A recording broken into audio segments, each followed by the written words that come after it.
So, welcome to Creature Crunch, the podcast where we watch some creature features and then we pop a monster into some sort of machine and crunch it down into a stat block for your favorite RPG, and if your favorite is, of course, D&D 5th edition. And it's becoming more and more apparent that it's not for a lot of people. No, lies. D&D is the only one. Yeah. Anyway, my name is Matt. And I'm the other one. And we're going to go ahead and get this started. So Chris, Yeah. What are we watching this week? Well, this week we watched the Blob 1988 remake of the original Blob from... what year was it? 1954? 54, thank you. I wanted to say 58, and that sounded wrong. The Godzilla year. Yeah, the Godzilla. Year of Godzilla and a Blob. What a good year. So, I know that when we were talking about it last week, I think I mentioned that I had seen bits and pieces of the Blob from way back when. It turns out I was thinking of the 54 version. I had not seen anything of the 88 film. I didn't know it existed until you brought it up. And so when I watched it, Were you a little shocked? I was a little surprised. Yeah, I was a little surprised. I guess I didn't entirely know what to expect, but I definitely didn't expect the gratuity. Yeah, it's definitely ramped up from the original one, from the 54 version. I mean, but the practical effects are unimpeachable in this movie, I think. They are fantastic. They very much reminded me a lot of John Carpenter's The Thing. Right. I mean, that makes sense. Same kind of time zone. Yeah. But they were a lot more visceral than I was prepared for. So, content warning, if you do want to watch The Blob, it is pretty graphic. It's graphic, and one thing I did forget is that there is a date rape scene in it, or attempted date rape scene. Yeah, that wasn't Oops, great. That was on me. I forgot to mention that. Yeah, but I definitely want to start hitting just quick content warnings. In the definitely beginning for this one. I mean, horror movie fans have probably a sturdier constitution than most other people, but and it's still... I would say this is our definite first, like, pure monster movie. Like, Alien and Sweetheart are almost more thrillers than they are, like, straight up horror movies in a lot of ways. I'm inclined to agree. This is just a straight up, like, monster movie. Like, this is what you would think of when you think of a monster movie. Monster rampages through town, eats a lot of teens. Yeah, and you can definitely tell that it was also stylized in the sense of, like, the popcorn. Oh yeah. Popcorn flick with just the almost slasher like kind of tendency of the Blob, and the absolute glee with which they depict every single death in this movie. Very much so. Whereas the other two are a little bit more subdued. Right. So, so just a quick content warning. And of course, as always, spoiler warning. If you do have an interest in watching this one and you have not seen it yet, just turn this episode off. Yeah. We will be discussing the spoilers of it. Yep. I mean, first, let's say what we, would you recommend somebody watch this? I actually would. Yes, absolutely. If you are a fan of those types of movies, if you're not grossed out by the kind of the graphic nature of a movie like this, then absolutely, it's a fun flick. I mean, it's like I said, watching it for the practical effects alone is just a study of what you can do with that sort of filmmaking techniques is worth it alone. I think it's like so good. Yeah, absolutely. Aspect. The practical effects are jaw dropping, straight up. Like they are. I mean, that's what happened to me. And I mean, this is especially since you weren't expecting any of those. Like, it was. It was quite the shock. Yeah, it's been a long time since I've seen it in a good way. And mostly where I watched it was on like the Sci-Fi Channel and like USA late movies, where it was edited, and they had a lot of the death scenes in there, but they were always edited. Like, you didn't see the full thing. You maybe saw a flash of it or the aftermath or something like that. I had seen the full movie before, but like even now I was like, oh wow, I forgot about this part. Yeah, it took me by surprise, but in a good way for sure. Like, right. I definitely enjoyed it. The date rape scene was... It started, like, definitely pushing uncomfortable. Yeah, definitely. It doesn't, fortunately, go all the way. Yeah. And let's just say that the attempted rapist is... he gets his just desserts. But, yeah. But no, I mean, I absolutely enjoyed the movie. It was a lot of fun. Very entertaining. surprisingly fun cast. Yeah, just a list of very good character actors in this movie, and Shawnee Smith, who's a very good actress in and of herself. Yeah, like, and she did great. She was really good. She was really good.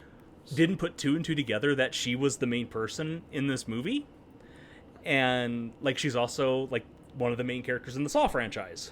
Right. And like, for one thing, it blew my mind that she's been acting that long. Like, I didn't realize that. Yeah, definitely. Definitely recommend checking out the movie if you haven't. If you have no interest, though, go ahead and trudge on. There will be spoilers, though. But...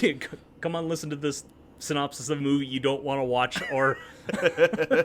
hey, if anybody's like me, then they're out there. I know how that is, so... But yeah, we'll get into spoiler territory now. Future Matt, why don't you put in some gross, squishy sounds right now to cut? Oh, okay. No, Future Matt! I know, this is just a place...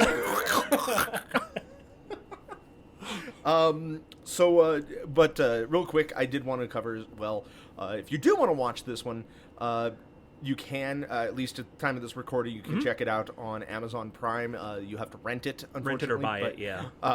But if that's the best way that we found to watch it. I was looking for, like, actual Blu-rays and stuff, and I don't think there's a print in U.S. territories at the moment.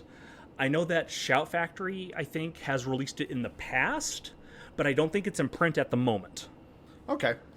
So, yeah, I'd recommend just streaming it on yeah, streaming it is the best Prime. way. You can find it on Amazon or, I believe, YouTube through Google's video service there. Sure.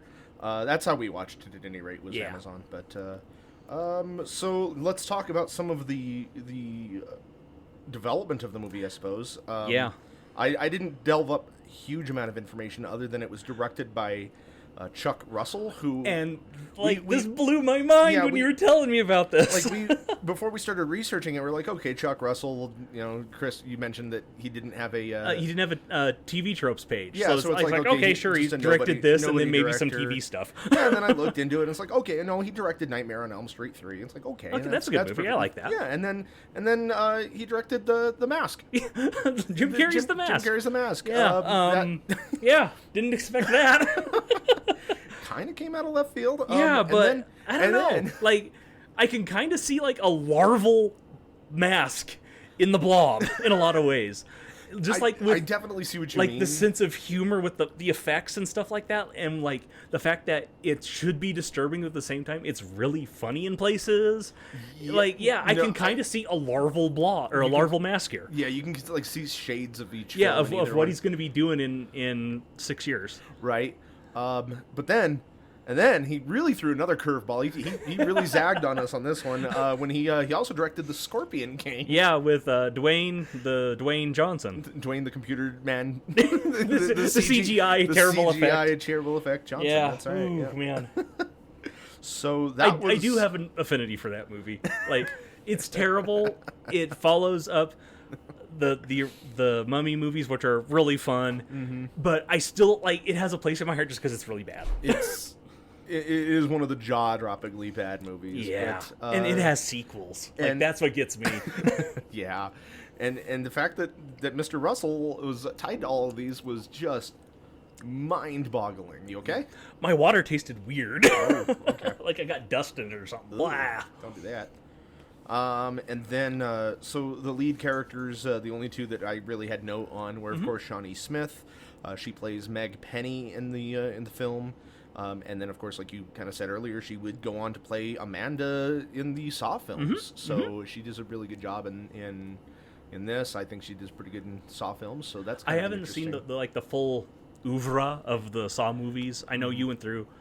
Like, last year during quarantine, you went through and watched all of them, except for Spiral, which wasn't out at the time. Right. Surprisingly entertaining. I mean, that's a different conversation entirely. But yeah, no, I was kind of surprised. But yeah, no, that was interesting with Shawnee Smith. And then we have Kevin Dillon as Brian Flagg, who is best known for playing, apparently, a Johnny Drama Chase in the comedy series Entourage, which... Never seen. I haven't seen it. I haven't seen the movie. I know nothing about Entourage. I'm gonna echo that as well. I am unfamiliar. It was on a TV station I didn't have at the time. I think it was on Stars, I want to say. Yeah, no, HBO. HBO? Yeah, I've never had HBO, so... Yeah, same. I could not have watched it at the time, and it's just not really my genre. Yeah, right. No, that's exactly it. I know next to nothing about it, but unless someone like eats somebody in one of those movies or one of those shows, it's not my wheelhouse. Not really series that I get into either, but I'm sure I've heard it's good. I know a lot of people who have affinity for it. I've just never watched it. Mm-hmm. The internet tells me that Mr. Dillon is best known for that. So who am I to disagree? Yeah. I know him best for The Blob. Yeah, that's where I'm at, and that good 80s hair. Yeah, but which was extensions. Oh man. Okay. Well, so we're gonna go ahead and jump into that. So final spoiler warning. We're gonna talk about the plot now. Feature Matt, put in those squishy sounds. Oh yeah. All right, Chris, take us away. Tell us the plot of The Blob. All right. So we open on the movie and we swoop in through what looks like a ghost town, but it turns out everyone is at the football. Everybody's football. Everyone is at this high school football game. It's not a very big town, but everyone is there for the football game against out of town players. I'm assuming because I can't imagine this place has more than one high school. Right.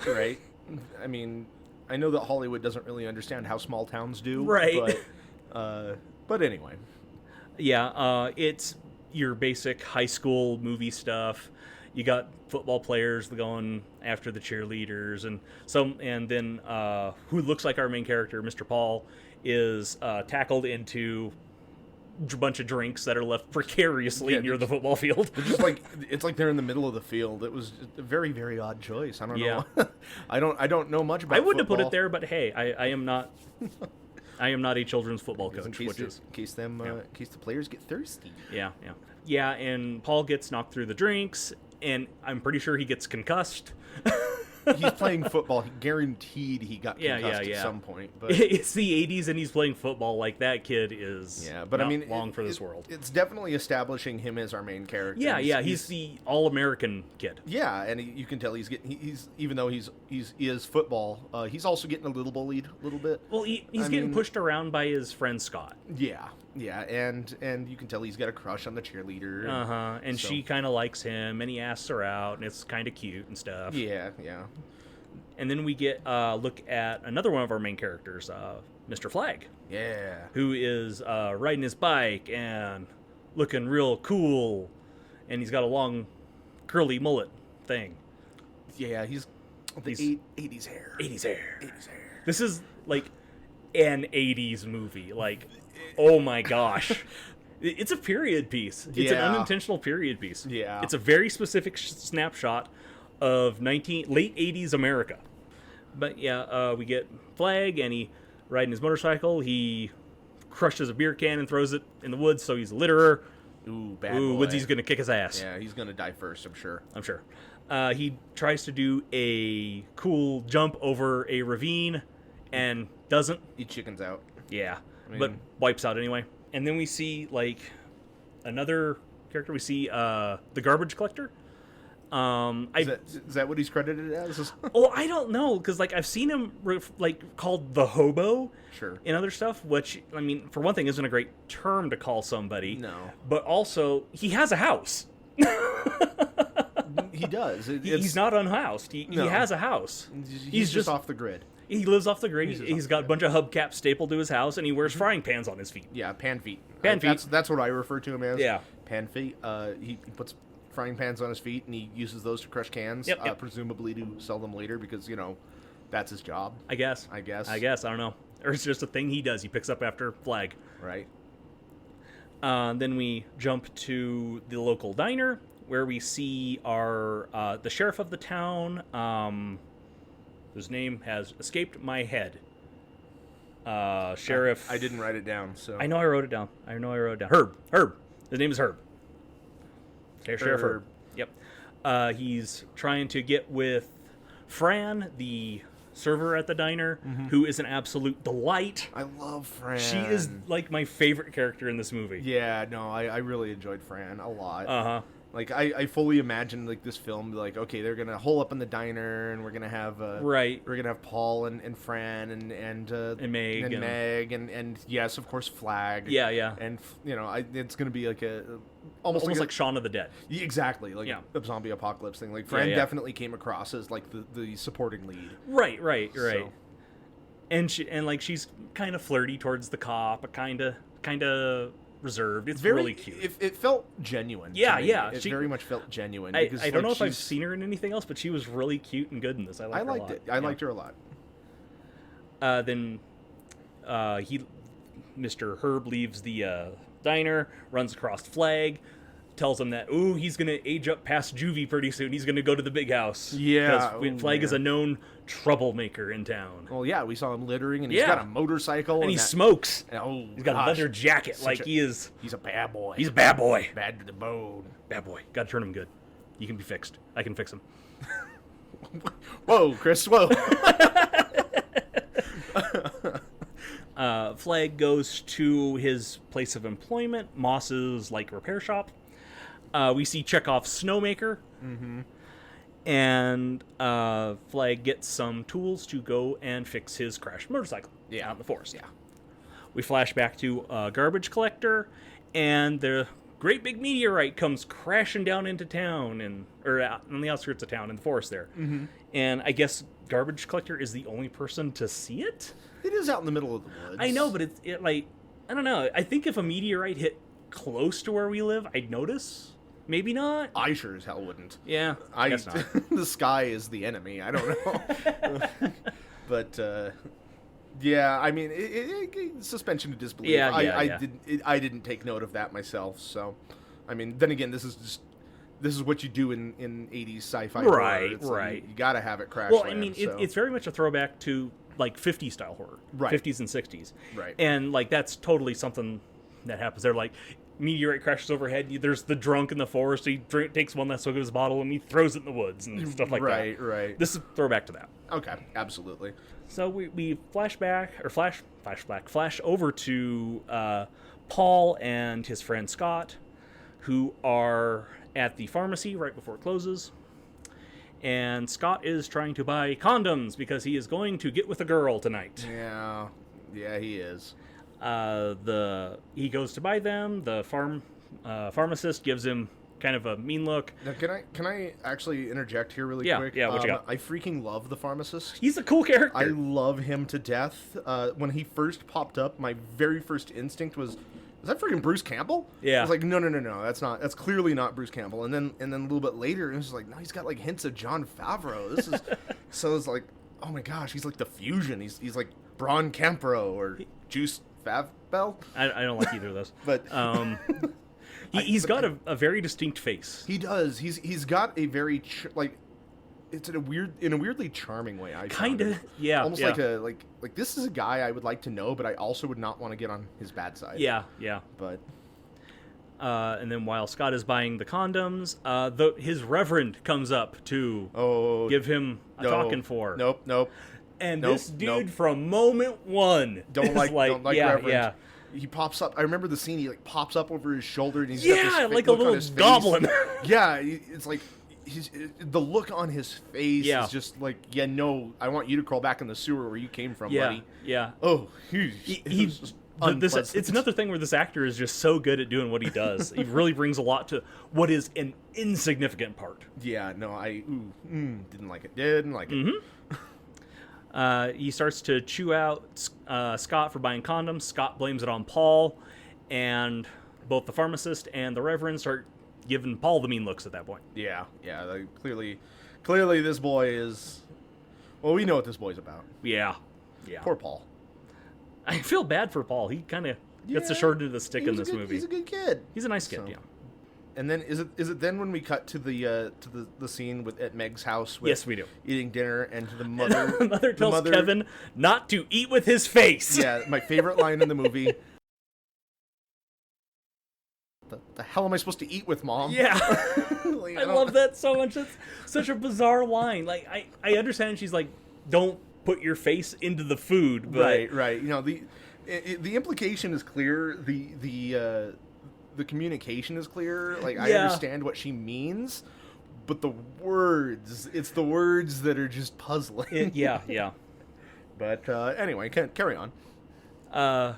Kevin and his friend are state their plans directly to the mom to sneak into a movie tonight. Yeah, they want to go see a movie, but they assure her there's no sex, there's no, I think it was no drugs or something. No, bad words. Bad words. No sex or bad words, as most horror movies are known for. Yeah, they're going to see the Toolbox Murders. I didn't something like catch that. It's not the actual Toolbox Murders movie, but it's a Jason knockoff. Yeah, but and then she's like, "No, don't. You can't. Fucking kids, don't do that." I really like how we get all these short little vignettes for all the characters to introduce our actually really large cast of characters in this surprisingly movie. large, especially compared to the past couple of movies we've done. yeah like where this you have was a very limited by design. Yeah, as like really having to go through and be like, okay, there's how many characters in this movie? Oh, 1 million. Okay, cool, we got this. Right. I don't have to keep track of 7 people or 2. Yeah, right. Yeah. So, and it establishes each of them pretty well. Like you know what each one of them's about, like right away. Yeah, I mean most of them don't get a whole lot of screen time, but it doesn't feel like it matters. Yeah, because they establish the characters so well. So in fact, I think that the mother's only in like this one scene. If not, she's in this scene, and then later at the town hall, she gets a real short one. Yeah, but like at the same time, I feel like I've known her the entire movie. Yeah, exactly. Everyone is like very tropey, but in a good way. In a good way, because it's a send-up of those type of movies. Absolutely. And you know what each character is about when you see them. And it's what makes the rest of the movie really surprising and fun. When they subvert those tropey things, and when what happens. Right. So after the meal, Brad comes to pick up Meg. Picks up Meg, and then we get the reveal that the pharmacist is Meg's dad. Oh my god, I love that. That's a great scene when he just drops the paper. Yeah, I certainly wasn't expecting it. Yeah. Paul wasn't expecting it. Like, Paul and I were one and the same at that. Yeah, he just drops that paper, and of course the audience knows. Ribbed. Yeah, like, because Paul doesn't know that his friend kind of threw him under the bus. Yeah. But that pharmacist, Mr. Mr. Penny? Mr. Penny, yes. Mr. Campbrow. He just drops that paper and looks up, and it's just, he sells it with his face. It was perfect. Yeah, like I said, he's got a great face. Yeah, he does. But oh man, it got a good laugh out of me. So, Paul and Meg go on their date. We jump back to Flag for a moment, and Flag's working on his motorcycle in the middle of the forest in the dark. Without a light. Without a light, which is the best way to work on motorcycles from what I hear. Yeah, absolutely. I mean, I'm not a mechanic, but I know people who are, and they say that if you can't see, you can't screw it up. That's that is the mechanic's code, I'm pretty they wear blinders like a horse. they put on sleeping masks during the day just to go in and fix them motorcycles. So Flag hears something in the forest. He turns on a light. I think it's the motorcycle's headlight, if I'm not mistaken. Yeah. Correct. And he starts flashing through the forest. We get a tree scare, which is really funny. Where he flashed it on the tree and just ding, scare cord, and then no, it's a tree. It's a tree. Yep. But what happened was our garbage collector friend went to investigate the meteorite and got some goopy on his hand. Yeah, that stuff just leapt right up on his hand. Yeah, he got a boogie on his hand. Yeah, can't shake it off. He's got a blob mitten. Yep. And then he has to show Flag how good he can cut his hand off. Yeah, like he ran through the woods because I mean presumably this doesn't take place anywhere near like the motorcycle crash and the meteorite crash sites are clearly in 2 different locations. Yeah, I can't imagine they're too far apart because that's kind of like in the garbage collector's backyard. Right, but I mean, but still, it was just really funny because the pan feet comes over to Flag, and it's supposed to be that kind of the payoff to the fake out scare where all of a sudden, ooh, there's a guy, and ooh, his hand is goopy, and then he has an axe. He has an axe, and then he decides at that point he's like, hey, Mr. Flag, check this out. I'm gonna cut off my hand. Yeah, whap. I call it an axe. It's not. It's like a little hatchet, you'd give a Boy Scout. Yeah, a little hand axe. Little hand axe. Little hatchet. It doesn't cut off his hand. Does not. but it does make him bleed a little. Yeah, and giving the blob the taste of blood, I guess. I don't know. Like it was really. Is this weird. the point where the blob goes bad? Like, if they could have convinced it to get off of the garbage collector's hand, would it have been a pal? Maybe it was just trying to shake his hand. Yeah, it's just like, ooh, this is the indigenous life here. Let's become familiar, and then oh no, they're tasty. Yeah. Flag and the garbage collector run out into the street in front of Paul and Meg. Garbage collector gets hit by Paul's car. Yeah, flattens him. Yeah. So they to really add insult to injury. Yeah, or injury to injury. For injury to further injury. Yeah. So we take garbage collector to the hospital, and they bring Flag. They bring Flag. There's clearly I think this is the first time that they interact, and there's a clear animosity between both Meg and Paul and Flag. Like they couple, all go to the same high school. Yeah, you can tell, and the couple really dislikes Flag, especially Paul. I mean, you get that feeling, but they're like, "Hey, I hate you. Get in." Yeah. Well, I kind of understand where they're coming from, because it's like, okay, Flag was a witness to what happened. That's fair. He can probably explain what the hell's going on with his hand, if nothing else. So I kind of get why they want him to come along. Right. He don't want to, but they kind of frog march him into it. Yeah. And then we go to the hospital, and we see the American medical system on fine display. It's good to know it hasn't changed in 40 years. Yeah, the nurse at the station, like, they come in, and this Pan-Feet's got this goopy stuff on his hand, and he's a big.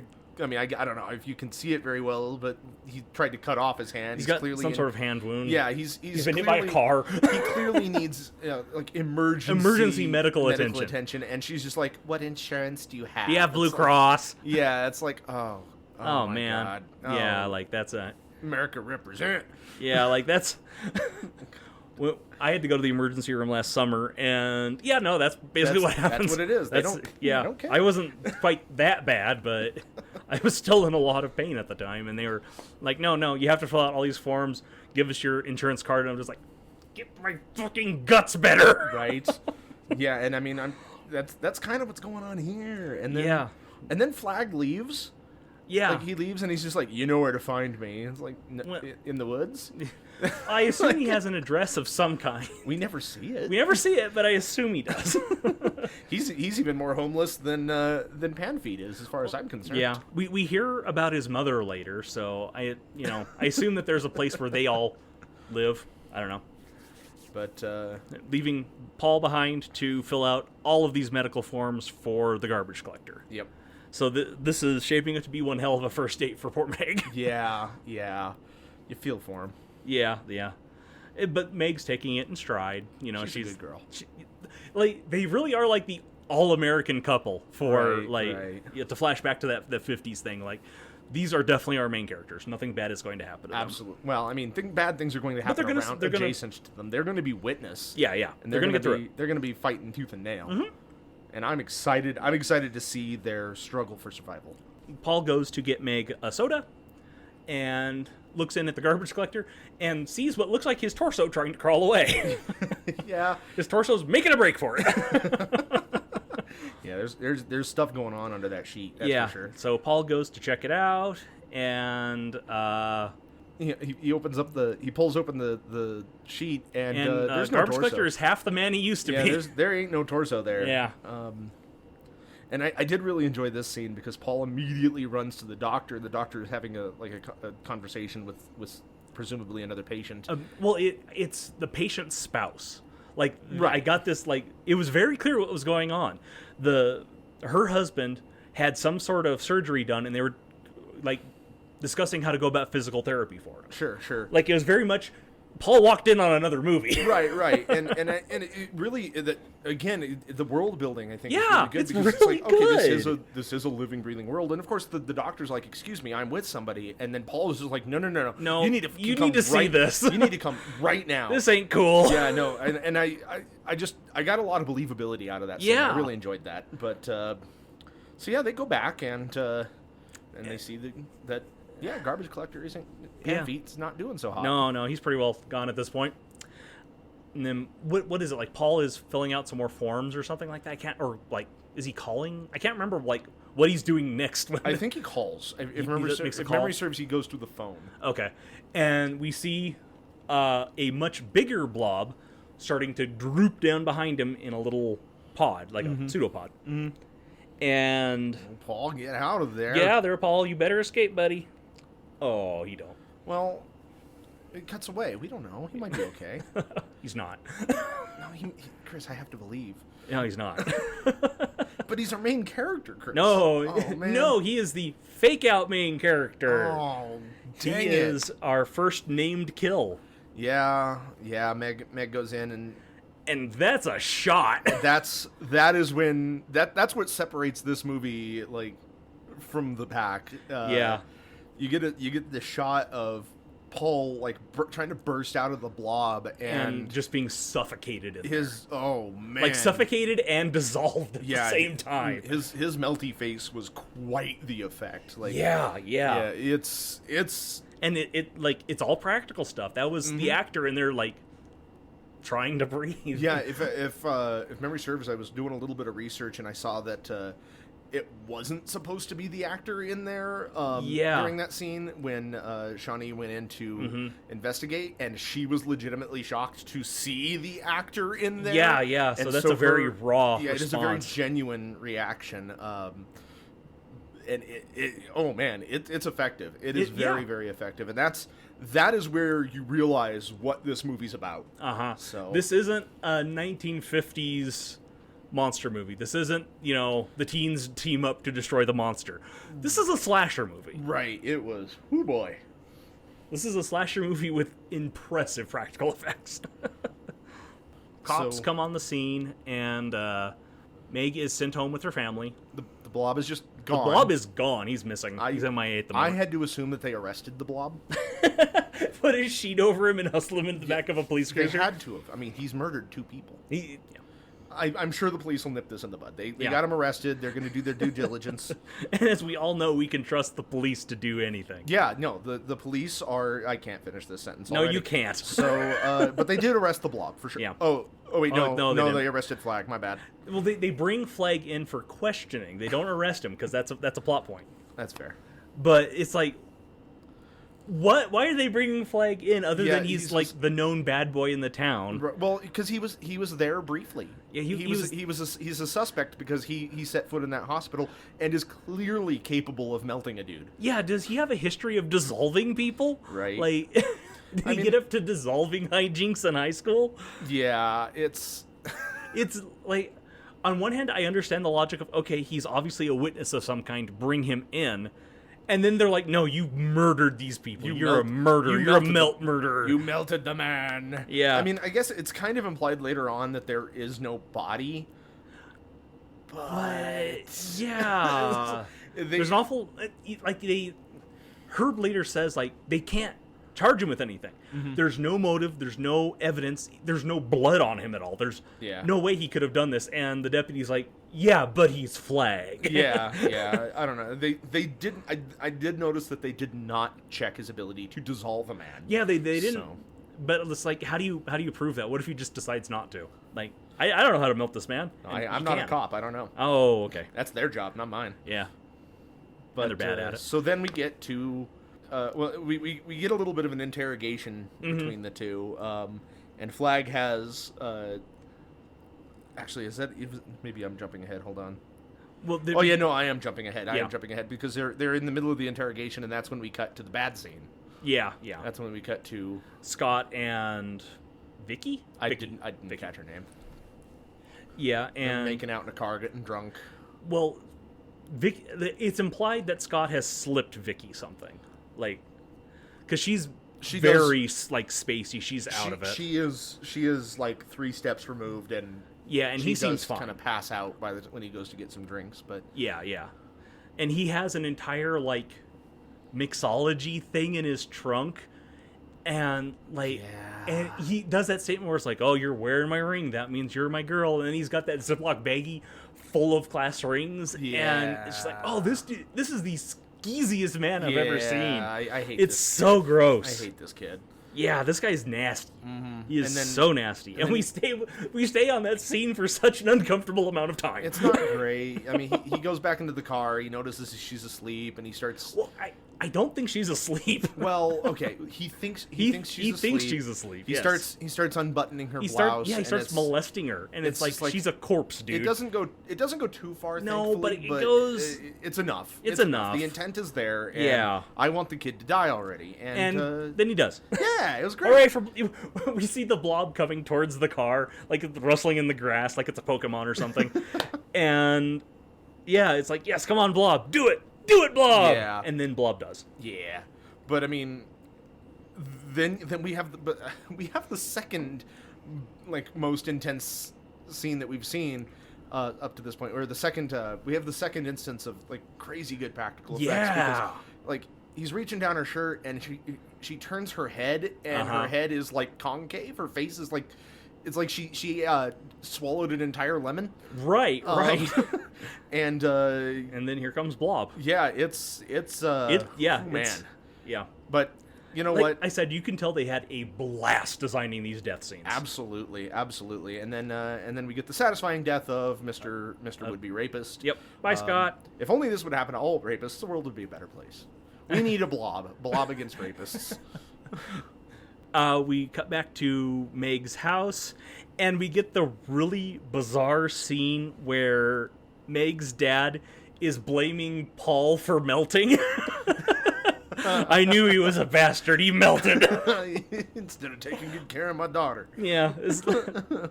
It's really funny because he's still like bearing that grudge against Paul for what Scott said. Right. And then it's like, ooh, I knew he was no good. He was a melter from day one. It's just really funny. They're trying to get Meg to calm down because, her boyfriend melted in front of her, and then the melter escaped. Yeah, I actually think this is the scene where they kind of imply that nobody actually knows what happened to Paul. Right. Like, they know he did, apparently. Yeah. There's blood. Like, I imagine there's blood. And she has like some on her hand. Right. But this is where we start getting a little bit of info as to why the Blob wasn't arrested. Yeah. So the Blob has escaped justice once again. Yeah.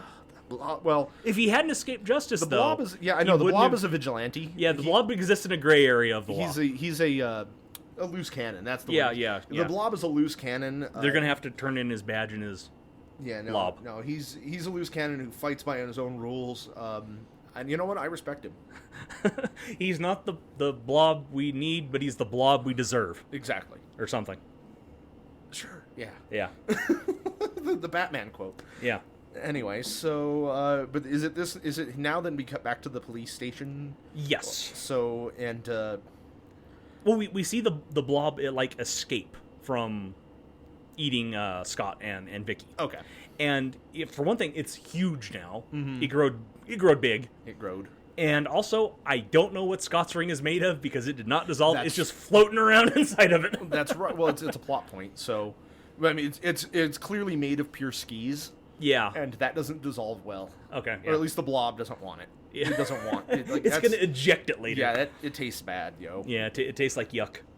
But then we get to the police station, and the cops are being, or the deputy anyway, is being real rude to our friend Flag. Flag gets him right up in his face, and I was like is real close to punching him. Yeah, he was like, they were right there, and I remember having the thought, now kiss. And I wasn't disappointed. No. Flag just gives him a good old lick. It's really funny. Like, wow. Yeah. That got me. I was like, close enough, I guess. So. But then Herb is like, we can't keep this guy. We know, like, we have nothing to keep him on. We can't. Herb is the rare reasonable cop. Yeah. Well, back then, they were a little... I don't know. Like small town cop. Well, yes. Frick. This is hard. We can't do it, man. Movie cop. Movie cop. Movie cop. Okay, movie cop. they're either complete bastards or they're kind of okay. Yeah, so realistic or not. Yeah. We're going to get notes about this one. Oh, man. I was just thinking that. So, anyway. I'll field them. All right, Chris, you are PR department. Oh, wait, you really want to do that, man? Nope. You want to stick me on social media? I'll do it. Nope. Pulling that one back. Anyway, so Flag does leave. He leaves the police station because they don't have anything. They don't have anything, and Meg he clearly cannot melt a man. That we know of. We never see him melt a man. Meg pulls up in a really nice-looking VW Bug, and is there to pay his bail on a credit card. And it's really funny because Flag just thinks that's the most adorable thing ever. It's like, they're not going to take that, man. Right. I do think that it's funny that she pulls up while he's walking away from the police station. She's like, I'm here to bail you out. It's yeah. Like, oh, Meg. Nice thought. Meg, honey, I don't think you understand how this works. Meg does not know how police do. No. Oh, precious Meg. Yep. It's going to be sad when you turn out to be a killer in the Saw movies. It's a traumatizing movie for her. It really is. She goes bad after that. So they go to Fran's diner. Fran and George are about to close the place, but Fran says, "Hey, have a sandwich and some dessert." Like, I am the Christ child in this movie. No, Fran is a saint. She's so good. She is so good. Although I think there was a scene I think that Flag calls he calls Meg crazy, and she gets really upset, and he acts like super surprised, like, why are you acting so hysterical? It's like, oh, I don't know, maybe because you called a girl crazy moments after a very traumatic experience she's had. I mean, and then there's that scene where she's like, oh, you're just like the other ones. You like, she says shit, and Flag starts cracking up, and Meg's like, what's wrong? And he's like, you just said shit. That's the funniest thing I've ever heard. And it's just another really good character moment between them. Mm-hmm. They're at the diner. Fran makes them some sandwiches after close because bless Fran's heart. And then gives them some pie that she says that they're just going to have to throw away. Right. George is in the back cleaning dishes. Is that his name? Yep, his name is George. Okay. Cleaning dishes. Clean them dishes, George. He does. He's good at it. Oh, man, but that drain ain't draining. It's stuck, and Fran starts pumping at it for a while, and, oh no, I like Fran, I don't want her to get blobbed. Right. Well, I mean, she's not going to. No, because she hands the plunger off to George. Yeah, she hands it off, and it's like, okay, I know where this is going to go. Yeah, and I will miss George, because he seems like a nice guy, too. He does, but I mean, you can just see the wheels turning. It's just like he's you looking can see where this is like, heading. It's like, please don't reach into that One drain. of two things is going to happen. One of two things is going to happen. He's either going to reach in there and get blobbed, or he's going to reach in there and someone's going to turn on the garbage disposal. Oh, I didn't think about that one. Yeah. For me, it was just icky. I have a thing with, like, dirty dishwater. Like, yeah, it's gross. And then when you pull out phlegm from it, it's even grosser. Right. And then the blob pulls him in hand first into the drain. Like, that's a scene. Yeah, it is. It pulls him into the drain. Like, it's not like it takes his arm off. It's not like it just. No, it pulls him in whole. Yeah, like I remember Fran comes back in, and it's just like he's just diving into that. Yeah. Saying, oh, come on, George. Now's not the time to be sticking your head in a drain. Come on. And then you see his sneaker just go down inside. Yeah. But again, this was, as goofy as it sounds, like the effects. It's really good effects. Good. The green screen effects, however. Ooh, the green screen's bad. It's not a good time. Like I know that like pretty much every movie that used a green screen back in that time period, it hasn't aged well. Right. But this one is like it's bad. The characters are fuzzy. There's definitely a separation. Yeah. And they move like the green screen, like the blob on the green screen doesn't move the way it should. Yeah. It doesn't. It's a bad time. It completely, like, these are the only times that it removed my immersion completely. Right. It almost looks like, say, like old the original King Kong, where they would project the original movie behind them, and the actors would act in front of it, and like that sort of thing. It almost looks like that. Very, very much so, because I mean, we get these scenes of the blob chasing, Flag and Meg down the hallway, and you can tell it's because they really couldn't do a full-sized blob for the entire movie, so they would do it in miniature, and then it didn't come out great. It doesn't look the too best, bad, but it's not a deal breaker. I can tell it looks like a small blob. Like, it looks like a realistic small blob. It gets the point across. But it doesn't look like a big blob chasing people. No, it doesn't. But, and they take refuge in the freezer. And Fran runs outside. Mm-hmm. Yeah, she splits. Yeah. We see that the blob does, in fact, have a weakness. It is weak to cold. Yeah, it doesn't like the cold. Does not like cold. Flag hits it with like a wrench, and part of it breaks off. Yeah. So we get crystals of blob. Mm-hmm. Fran is outside. She is in a toll booth trying to call the sheriff's department. Right. Trying to to get a hold of her. Yeah, because we had a scene where the sheriff was worried about her and wanting to go back down to the diner and find her, and she's in the phone booth trying to call him. Right. And he's already there. Oh no. He's all over the place. Man, I thought he was going to be like, as soon as Paul died, I was just like, oh, I guess the sheriff is kind of the main character. Well, you could kind of see her coming in as like the cavalry almost. Right, he's the one who's going to save him at the end with a cold gun or something.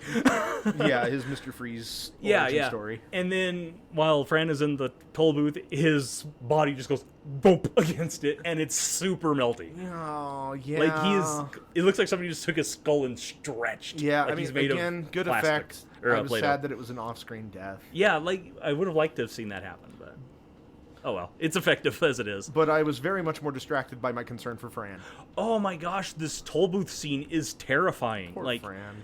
It is an honestly horrifying scene. Yeah. Like, it's not a kind of a funny kill. It's just a complete scary thing. Like, it's very scary. Yeah, very She's claustrophobic. In this claustrophobic area. The blob is dripping over her. She just saw her, like, potential boyfriend's corpse bounce off of it, and the calls aren't going through, and then the blob busts in. It bursts in there, throttles her, and she's just gone. Yeah.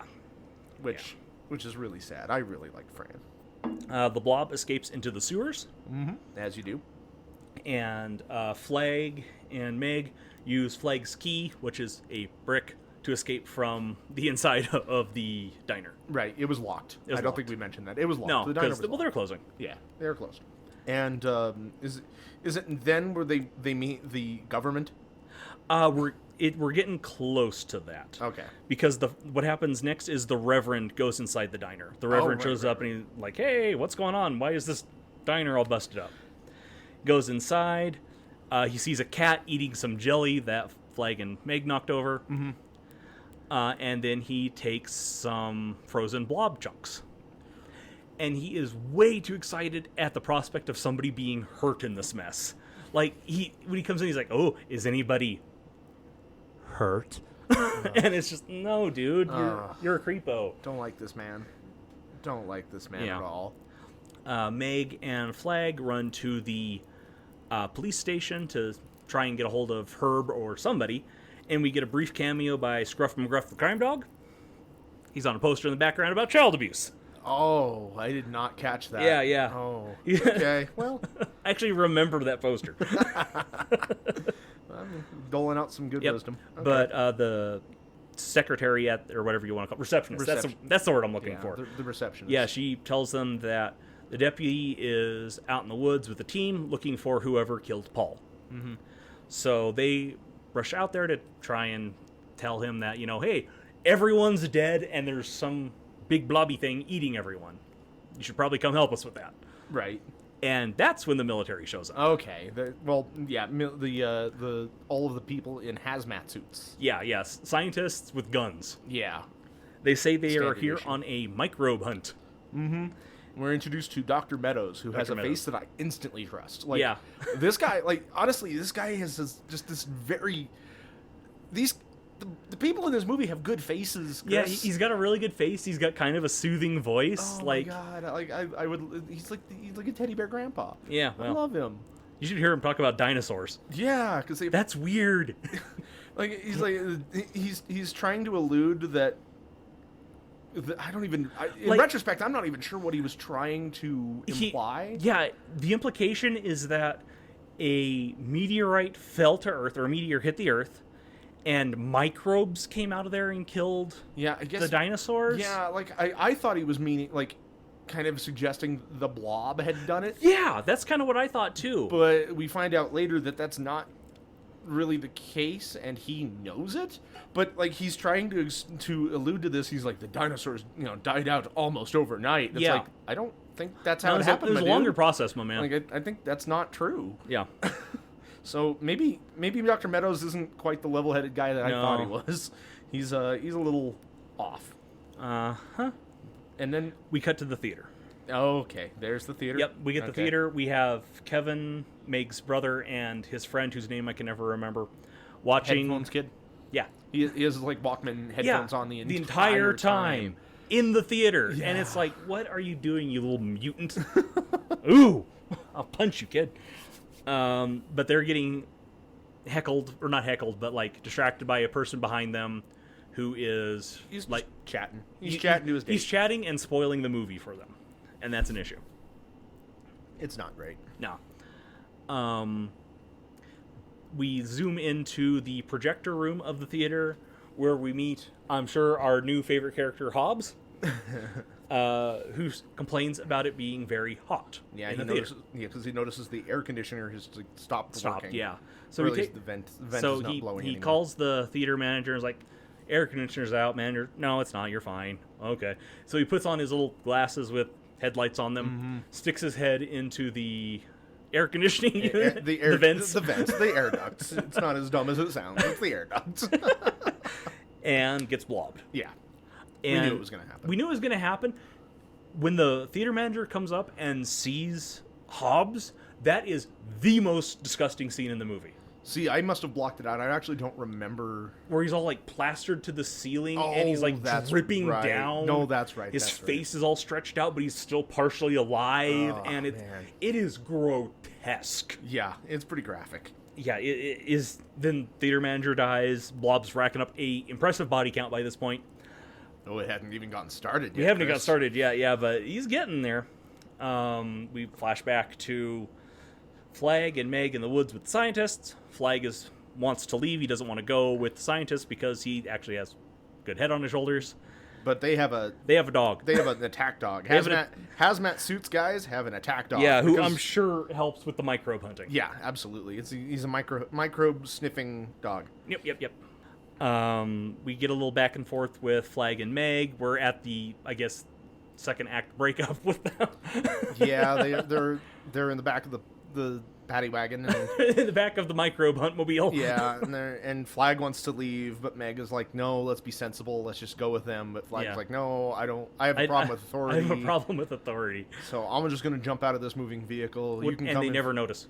Yeah, no, they never notice. It's hilarious. Like, when they get to their destination, they're like, come on out, ma'am. They're helping her out. They never ask, like, wasn't there a second guy back here? Wasn't there? What happened to your friend? Did you blob him? Are you a blob? You must be a blob. And now we get the, like, marquee scene of the movie. The theater scene. Right. Like, this is what I remember from, like, a lot of stills they'd show in magazines and stuff.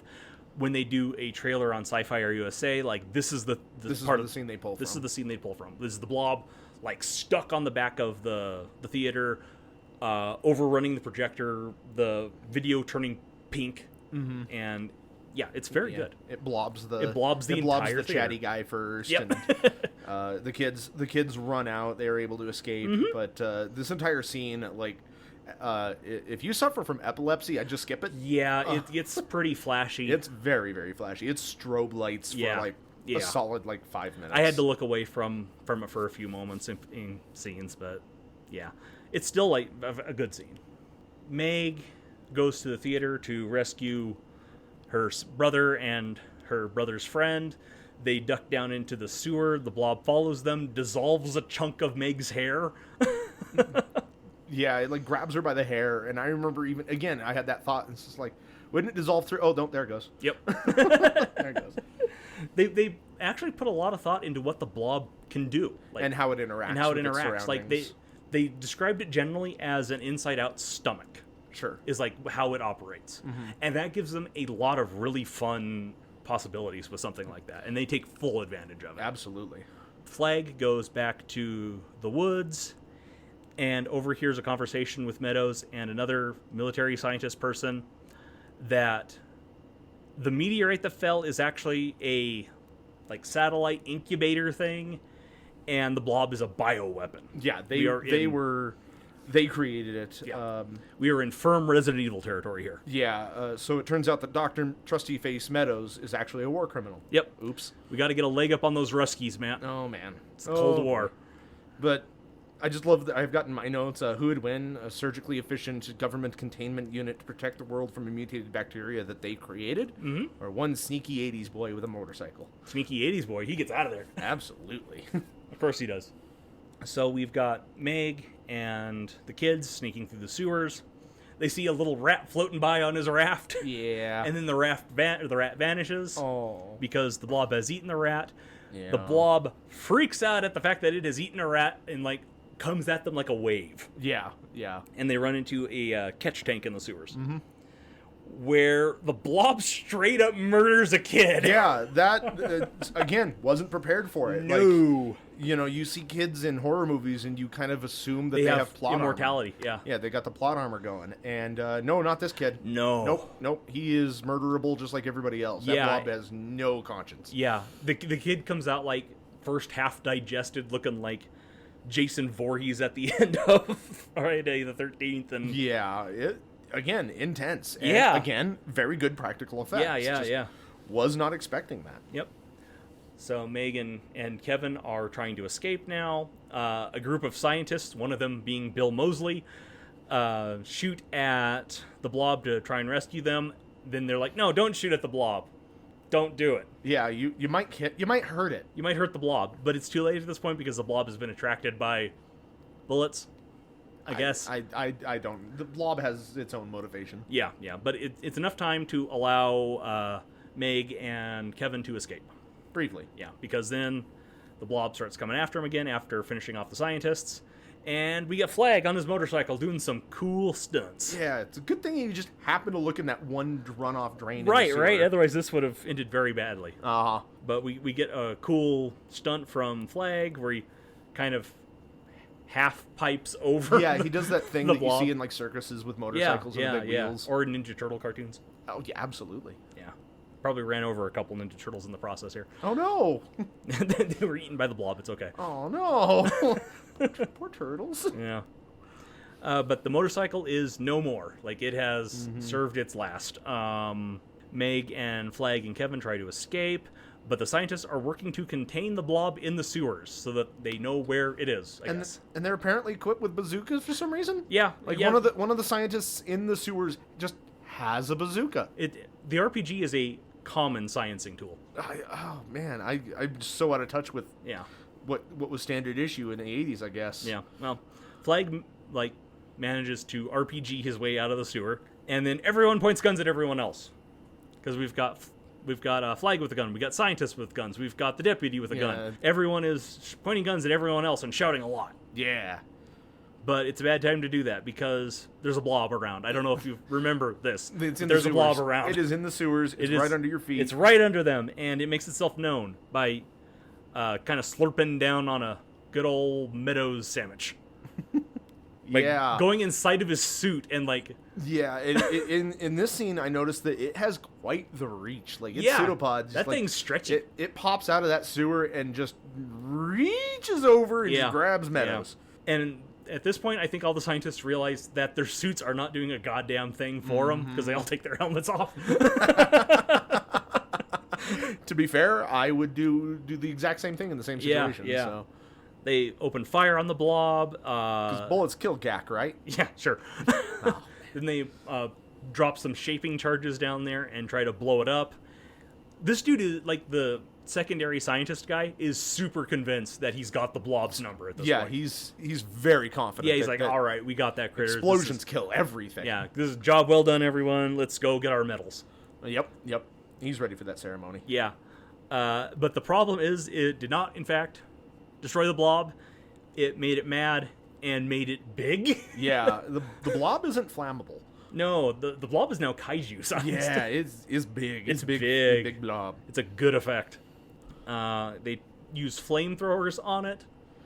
It don't. No, because the blob isn't flammable. Nope. But the Reverend is. The Reverend is super flammable. Look at that man burn.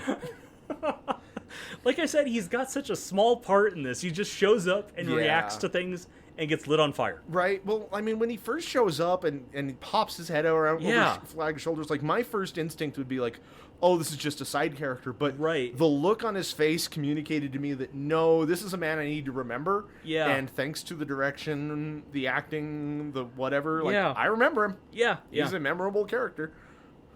Well, they put out the Reverend with a fire extinguisher, which brings back the fact that the blob does not like cold. So they chase him around with fire extinguishers for a little bit until they run out. Everyone retreats to town hall.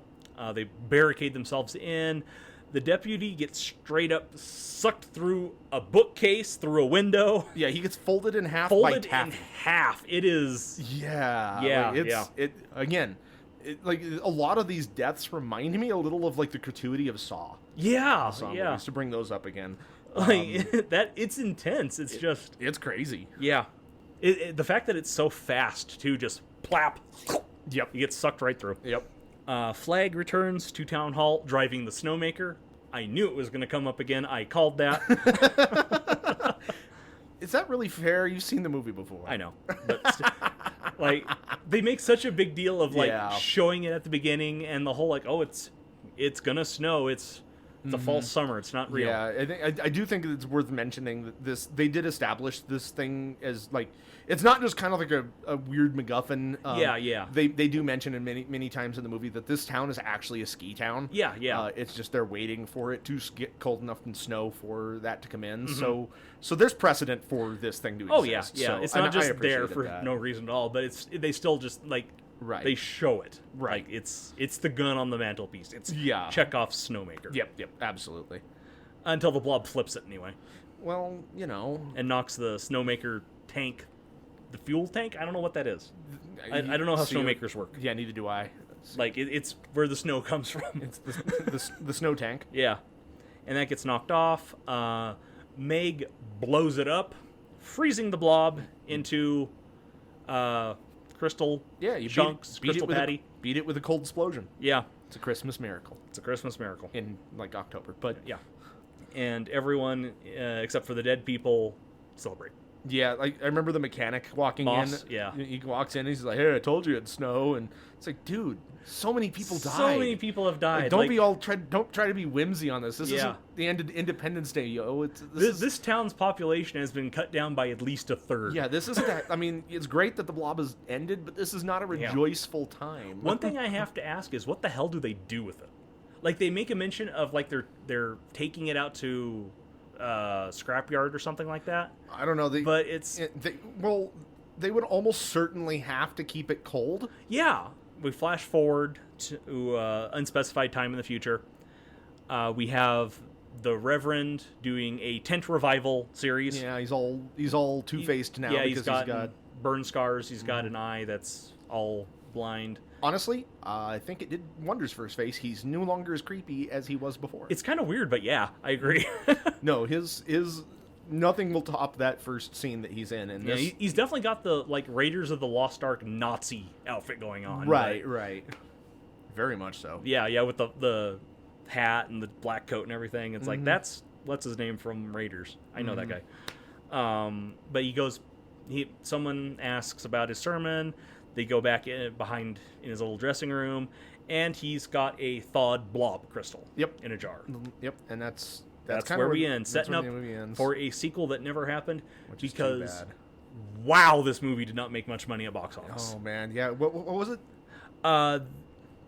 It cost $19 million to make. It had a $19 million budget. It made less than half that. It was made. What was it, $7 million, I want to say? Oh, yeah, something at box like office. That. Yeah, not much. Which is too bad, because it was a really good movie. It was a lot of fun. Great movie. I think what held it back was, for one thing, its connection to the original, and the fact that it's a very violent remake of that movie. Right. Of kind of a famous, like, drive-in movie. Yeah. Well, I get the distinct impression that they tried to sell it as such. Right. They wanted people to go see this movie as almost like a snuff film. They wanted people to go there for the gore. Yeah. But I'm willing to bet that they could not separate the original from this. Because the original, again, been a long time and I've only seen bits and pieces. I don't remember it being super gory. No, I just remember people go into the blob and that's it. Yeah, they just kind of they almost drown in it, and it's like pink foam. Yeah, so it's like a bubble bath gone wrong. Yeah, so like the polar opposite on the spectrum. Yeah. So I think that's probably part of it. Is they fought against the stigma of the original, and that's definitely part of it. Like I don't know what it came out in the box office against. Like, I don't know much about the '88 box office season, unfortunately. Yeah, but it did not do good. Like, it's kind of redeemed itself on video and on cable and stuff like that, even with some of the death scenes cut. It's definitely become a cult classic movie, and yeah, that's why I know it. Yeah, but that's also kind of why I didn't. Right. But moving on a little bit, one last little piece of trivia that I discovered that I was really excited about. Because I noticed while watching it, I'd stopped the movie I was watching on Amazon Prime, and it gives you the full cast list. And I noticed that there was someone credited as Puddle Soldier. I was like, that's kind of strange. And the picture that they used for the actor was kind of strange. It looked like he was in like a plaster mold or something. Right. So I started delving a little bit into this, and I found a really, really cool story. So the Puddle Soldier is a half-melted soldier who Meg flips over and takes a gun from in the climax. Like, yeah. She kind of rolls him over. He's like missing an arm and a leg, and he's just kind of like screaming. Yeah, he's like pleading with her to save him, I think. So, I don't remember. I can't remember. This is gonna sound bad. I can't remember if the soldier's pleading with her to save him or kill him. I can't. It's one of the two. It's definitely one of the two, and it's definitely one of those things. But he's a background character almost. Yeah. And but I found out that is Puddle Soldier, and he is played by a man named Noble Craig, who served in Vietnam in '69 and stepped on a buried artillery shell, losing both his legs and one arm.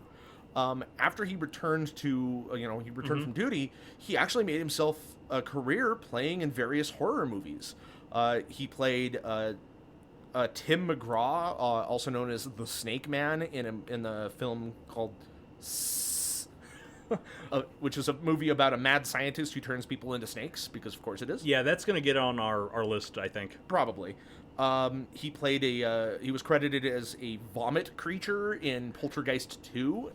If you haven't seen that, Poltergeist 2 I don't think is a very good movie. It's fine, but that scene right there with the vomit creature is incredible. Well, it was designed by H.R. Giger. Yeah. So I believe it, and that's who played the vomit creature. Yeah, that's just, it's a wild scene. He also portrayed the sewer monster, or the Chinese wild man, in Big Trouble Little China. Oh, really? Mm-hmm. Oh, that's wild. And he played Freddy Krueger in one scene in Nightmare on Elm Street 5, in which there's a scene of Freddy bursting out of a character's body, so they basically strapped Craig to the actor's torso. And then he also played a crypt creature in the movie Bride of Reanimator. I've seen the original Reanimator. I haven't seen Bride of Reanimator. I haven't either, but it's just really, really cool that this disabled vet was able to make a really good name for himself in these horror features, doing creature effects, and he lived a pretty good life afterwards. He had kids, a good wife. Good for him. Yeah. Unfortunately, he has passed away, but. Yeah. That was just a super cool, like, little bit of trivia that I really enjoyed kind of digging up after watching this. We should go through and watch this guy's filmography sometime, because he seems like a cool dude. Right. I mean, and cool movies too. Yeah. I mean, can't complain about any of these. So heck, these may all be future Creature Crunch movies. Yeah. But yeah, so that was The Blob. 1988. 1988. That's right. We're gonna go ahead and take a quick break here, and then we're gonna jump into the crunch. Let's do that crunch. All right, so crunchify me, Captain. All right. Is that going to be the new motto? Like, no. Okay. Crunchify me, Captain. Because Kellogg's will sue us. I'd like to see them find us. Really, I really like to see them find us. I want to get out there. Spread the word. Tell Kellogg's to listen to Creature Crunch. I don't think a lawsuit is the best way to get our name out there, man. It's free publicity. No, it's definitely not. Because we will lose that lawsuit. But so just like in we're starting to build up a pattern here. Yeah. Chris, you chose the movie, you covered the synopsis, and you handled the crunch. So I did, yes. Tell us about your creation. Okay, well, as apropos for a ooze monster, I took 2 different oozes and kind of smushed them together to make our blob here, and then I made it, like, changed its stats around, made it a little tougher in places, adjusted a lot of its weaknesses and stuff like that. But I took a few of the abilities of the black pudding and combined it with an effect from the gelatinous cube. Okay. Classic D&D monster there. Absolutely. This monster that I have called the Rosé Blob. Super Saiyan Rosé Blob. No, just regular Rosé. Just pink. My bad. It is a large ooze. I kind of based it off of its final form at the end of the movie, so it could go up a size level. I was definitely thinking that. Like, I think that it should have the. I don't know how you'd represent this in the stat block, but I absolutely believe that the DM should have full license over to make this thing virtually any size for everything from tiny to, you know. Yeah, definitely. This is like it's just a suggested size, I guess you would say. Yeah. Suggested size large. With armor class of 8, we've got a average of 94 hit points on this critter, and it's got speed, climb, and swim of 20 feet. So that I love that you included a swim speed. We see it move through the sewers. Like, we see it move through the water quite a bit, actually. Yeah, I love that you did that. Absolutely. We've got... It's definitely stronger and tougher than anything else. It's got some pretty good strength and constitution. Yep, it's a little slow, and its mental stats are basically not there because it's essentially a creature of instinct. Absolutely. It's not a brain. Yeah. And now we get to the kind of more interesting stuff here. I gave it resistance to bludgeoning, piercing, and slashing. Now, I noticed that is just all bludgeoning, piercing, and slashing. Right. So even magical damage. Right. So that was intentional? Yes. Cool. Because the magical and non-magical is going to come into effect when it's for one of its abilities. Okay. It has total immunity to acid and poison. Sure. Which I figured made sense. Complete. And then it's got weakness to cold, because we definitely see that in the movie. That one was laid out right for us. Yeah, and DMs of 5th edition will know that there are not a lot of creatures that have weaknesses, or I think that technically the term is vulnerabilities. Oh, vulnerable, yeah. But I can't pronounce that word. I didn't put it in. But very few creatures actually have that, which they usually have, like, I think the most common one would be like sunlight sensitivity. But I'm glad that you gave it an actual weakness or a vulnerability. Yeah. I personally like the vulnerability mechanic. Me too. It's definitely a tool that doesn't seem to get a lot of use in official Wizards of the Coast stuff. Like, I don't know why that it's is. something they're leaving in their toolbox, and I've seen a lot of fan-made stuff and a lot of third-party supplements use that. And right. Like, it makes I'm sure sense. there's a design. There's probably a design reason behind this. I can't imagine there's not. Like, but why have all these different types of damage if it's not going to matter most of the time? Other than vague resistances every now and then. Yeah. So no, I definitely appreciate this little tidbit there. It's got the standard ooze condition immunities to blind, charm, deaf, exhaustion, frighten, and you can't go prone because it's kind of it doesn't stand. It just is. Yep. We've got blind sight of 60 feet and passive perception of 8. It doesn't speak anything except maybe glorp. Yeah, no languages. Yeah. It is a challenge rating of 5, which is one step up from the black pudding that I kind of based it off of. Just because some of its effects can be really nasty, and I did increase its damage. Okay. But it's got the amorphous ability, so it can move through any space, just like most oozes, except for the cube. It's got the corrosive form from the black pudding, so if anything touches it or hits it with a melee attack, it takes, and I increase this from the black pudding, it takes 2d8 of acid damage, and if it's a non-magical weapon that hits it, it starts to corrode. That's standard, like, acid being thing. Sure. It can eat through 2-inch non-magical wood or metal in one round. We don't really see that too much in the movie. It kind of just forces its way through stuff, but I think it could do it. Yeah, no, it makes sense given its other properties. Yeah. It's got the spider climb ability, so it can just go anywhere. You're not, like, this thing is going to come after your players. Like, no matter where they are or what they're doing, it's going to come after them. Very slowly, but it'll get there. Sure. For actions, we've got a pseudopod attack, because we do see it reach out its tentacles and start whapping things with them, especially once it gets big. And it does an average of 7 damage on a hit, plus an average of 18 acid damage, once again increased from black pudding. If it hits a non-magical armor, it starts to corrode just like weapons, so that's pretty standard for acidic creatures. Sure. It's like I said, I just increased the damage. The engulf is where it gets interesting, because I did steal that from the gelatinous cube. Right. And just made it much nastier. Sure. Because I think our blob friend from the movie is a little bit nastier than your average gelatinous cube. I would agree. So when it takes its engulf, it moves up to its speed, which is 20 feet. That's not much of a reach, but it could definitely catch somebody unaware. If it enters a creature's space, it starts to eat them. The creature has to make a DC 15 Dex save to escape, which is up from the gelatinous cube. Yeah, and that's a steep effect. That is pretty steep, for sure. If they succeed, they can be pushed away from it. If they don't, they get eaten by the blob. They get engulfed by it. Mm-hmm. And take 18 on average acid damage. When the creature is engulfed, it takes 24 on average acid damage at the start of each of the blob's turns. The engulfed creature can try to escape by making a, once again, DC 15 strength check this time. Once again, steep, but I think they could do it, or you could have somebody try and pull you out somehow. I agree, yeah.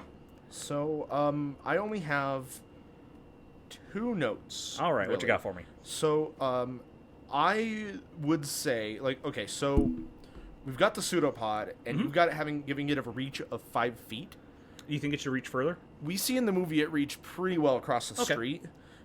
So I would either, and again, looking at this from a DM standpoint, like, it can only hit within 5 feet, and it does not have a very high speed, 20 feet. I could easily see the players just sticking out of its range and peppering it with hits. Okay. And therefore, it's easily dealt with. So what I would say is increase the reach of its pseudopod, and maybe allow it to grapple an opponent that it hits with the pseudopod, kind of like how the mimic can. Okay. But also, in doing that, increasing its challenge rating. Okay. Because this thing has the same challenge rating as the Xenodrone. Oh, really? It does, doesn't it? It does. I didn't even think about that. But there are a few things that I was noticing, like the Xenodrone, when they hit it and it splashes acid, they get to make a save to try to avoid it, whereas this thing, they don't. Yeah. This thing also corrodes non-magical weapons, and is resistant to bludgeoning, piercing, and slashing. It just feels like a more imposing threat than the Xenodrone. So I think it should be challenge 6? 6 is kind of what I was thinking. Okay. And then I would give it a reach of, honestly, a minimum of 15 feet. 15 feet? That seems doable. 15 feet, and then also allowing it to, like I said, grapple. So if it does succeed with the hit on the pseudopod, honestly, I would say instead of the acid. Yeah, well, instead of the acid damage, maybe it doesn't do any acid damage at all. It just does the bludgeoning damage. Okay. But I think that the target creature should be automatically grappled by it, and immediately, maybe immediately, or maybe just stuck to it, but pulled towards the blob. I don't know if that should be an immediate thing or I like it being an immediate thing. Okay. Maybe pulled, say, 5 feet towards it, 10 feet. Or do you want to pull the full 15? Full 15 might be a little OP. 5 feet, I'd say 5 feet. Yeah, and then they can attempt a DC 15 save to try to, or like a DC 15 athletics or dexterity check to break free.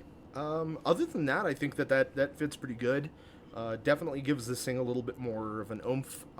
Much more dangerous, and honestly kind of helps separate it even further from the blob, from the other blobs, the oozes in the stat blocks or in the monster manual. So this would be a very unpleasant thing to fight, like especially I really, my heart goes out to the fighters, monks, and barbarians of the party, because they would be useless against this thing. Just do you think we should make those resistances non-magical? I do. I really do.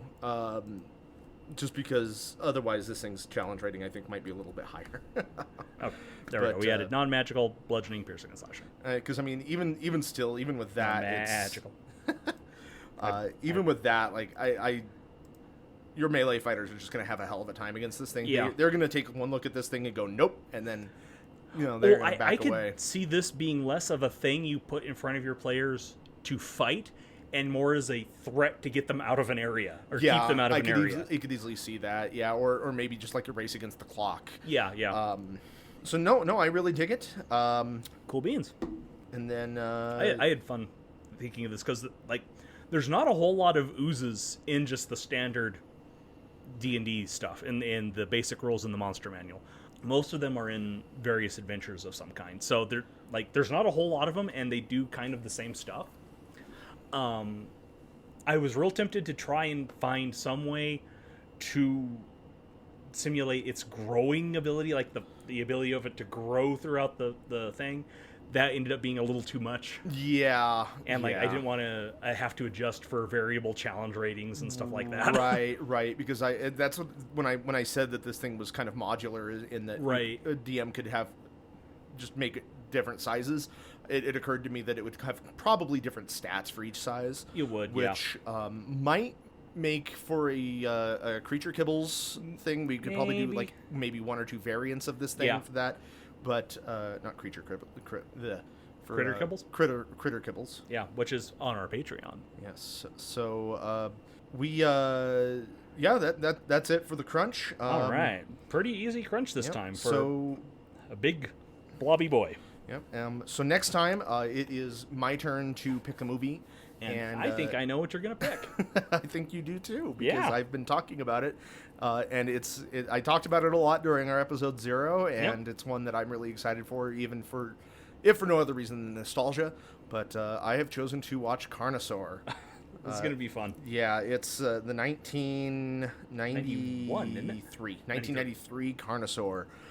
So thank you all for listening. Really, really appreciate it. Can't stress that enough. Hopefully, since this is our 3rd episode, we got a couple people out there maybe listening to us. Yeah, hopefully. So we are still recording in chunks, or we are still recording a backlog. So at the time of our recording this, we haven't even put a single episode up yet. Nope. But we're getting a lot of things set up. So we're learning with each episode. Yeah, absolutely. So you can follow us at Twitter at Creature Crunch. We also have the Patreon at Creature Crunch, where we have so far just one tier, $5. You can get access to our Critter Kibbles episodes as well as the stat blocks therein. Critter Kibbles, of course, we take other elements from the movie, make stat blocks or dungeon hazards or what have you. Usually something items we've discussed in some way in the movie. Yeah, something that appears in the movie. We're just gonna put it in more with Alien. We did we did a stat block for the face hugger, or not a stat block. We did dungeon hazard. Yeah, we did a dungeon hazard for the face hugger. We did a stat block for the androids for Sweetheart. We kind of made layer action rules for the monster there. We're gonna have something for this one as well. So yeah, if you want any access to any of that and help support this crazy little show, we really would appreciate that. It would be amazing if you've got an extra $5 a month. Cup of coffee if you can go without one cup of coffee a month, just a single cup of coffee. Just one cup of coffee can feed a Creature Crunch for an entire month.